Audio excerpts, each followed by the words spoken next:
প্রথম স্বামীর সঙ্গে ডিভোর্সের প্রায় ৫ বছর পর ফের বিয়ের পিঁড়িতে বসলেন আলোচিত মডেল ও অভিনয়শিল্পী শবনম ফারিয়া। শুক্রবার বাদ-আসর দুই পরিবারের সদস্যদের উপস্থিতিতে বিয়ের আনুষ্ঠানিকতা সম্পন্ন হয়।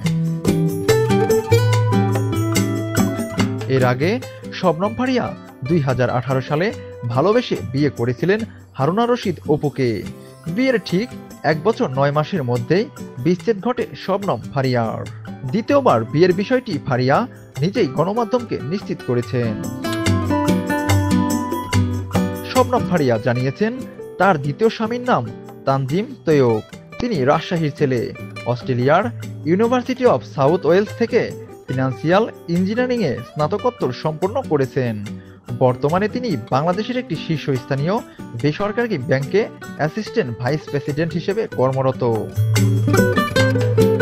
এই অভিনেত্রী আরও বলেন, বিয়ে নিয়ে আমার অনুভূতি বরাবরই জটিল, আতঙ্কের চেয়ে কিছু কম নয়।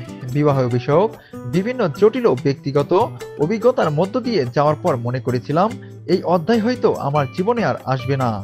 তবে সময়ের প্রভাবে এবং পরিবারের আনুষ্ঠানিক সিদ্ধান্তে এই পরিণয়।